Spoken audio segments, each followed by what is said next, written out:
नमस्कार, मी दीपक पाटील.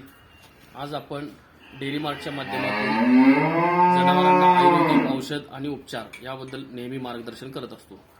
पुणे जिल्ह्यातील खेड तालुक्यातील चाकणजवळ कडाचीवाडी नावाच्या गावामध्ये अक्षय एकनाथ कड नावाचे आमचे एक दूध उत्पादक शेतकरी मित्र होते. त्यांची जनावरांची तक्रार म्हणजे ते जनावर गाभण राहत नव्हतं. त्या संदर्भात आपण त्यांना औषध देऊन त्यांच्यावर ट्रीटमेंट केली होती. सर्वात महत्त्वाचं म्हणजे एमडी डॉक्टरांनी सुद्धा त्याच्यावरती उपचार केला होता, तरी सुद्धा ती जनावर गाभण राहत नव्हतं. आणि आमच्या डेअरी मार्टच्या माध्यमातून आम्ही त्यांना 1 दिवसाची ट्रीटमेंट दिली आणि त्यांना खूप सुंदर असा रिझल्ट आलेला आहे. प्रत्यक्ष आपण आज त्यांच्या गोठ्यावर आलेलो आहोत. त्यांची सुरुवातीपासून आपण पूर्ण एकदा माहिती घेऊया आणि त्यांच्या तोंडामधून आपण त्यांना काय अनुभव आले त्या संदर्भात आपण त्यांची माहिती घेऊया. अक्षय साहेब, तुमचं संपूर्ण नाव, गाव, पत्ता मला एकदा पूर्ण सांगा आणि तुम्हाला काय काय अनुभव आले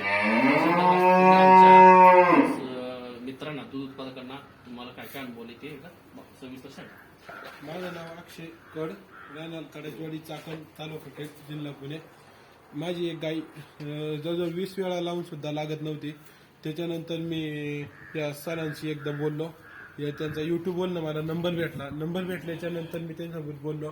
माझा मेन प्रॉब्लेम होता, गाई लागत नव्हती. 20 वेळा तिला भरवली होती तरी लागत नव्हती. एक एमडी डॉक्टर आहे, त्यांच्या संपर्कात आलो तरी सुद्धा त्याचा काहीच फरक झाला नाही मला. त्याच्यानंतर मी यांच्या युट्यूबवरून व्हिडिओ बघून यांच्याशी एकदा संपर्क साधला. त्याच्यानंतर ते मी संपर्क साधल्याच्या नंतर औषध घेतलं. 14 दिवसाचं औषध होतं. त्यांनी सांगितलं होतं औषध चालू असताना माझावाली तर भरवायची नाही. ती भरवली नाही. त्याच्यानंतर 2 वेळा परत माझावाली भरवली. ती भरवल्याच्या नंतर ती राहून गेली. आज ती 4.5 महिन्याची गाभण आहे आणि तिची पहिल्यापेक्षा तब्येत सुद्धा जास्त अतिप्रमाणात चांगली झालेली आहे.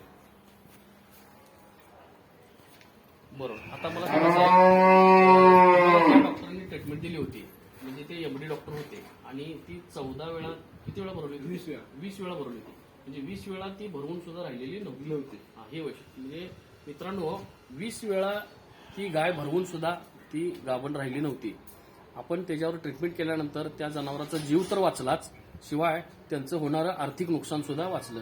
महत्वाचं म्हणजे आपण मगाशी चर्चा करत होतो की तुमची गाय ती तुम्ही जर गाभण नाही राहिली तर खाटक्याला देण्याची वेळ येणार होती. खाटिक्याला देण्याची वेळ येणार होती. समजा ती आज आपल्याला द्यायची नव्हती खाटक्याला, पण ती समजा दुसऱ्या एखाद्या गरीब शेतकऱ्याला असते तर ती खाटक्याला द्यायला लागली असते. अशी त्याची परिस्थिती, कारण ती गाभणच लात नव्हती. एमडी डॉक्टरांनी विलास करून सुद्धा ती गाभण लात नव्हती.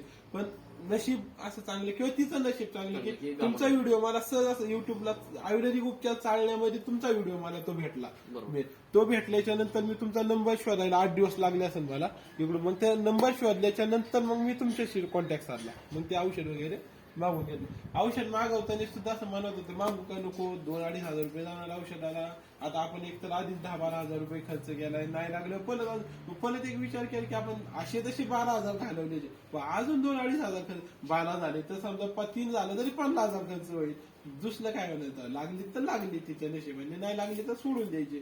त्या हिशोबाने मग ते मागवलं, पण त्याचा फरक दिसला. म्हणजे तुम्हाला ती गाय कन्फर्म लागली, चेक करून समाधानी आहे. बरोबर, चालेल. आभार आहे सर.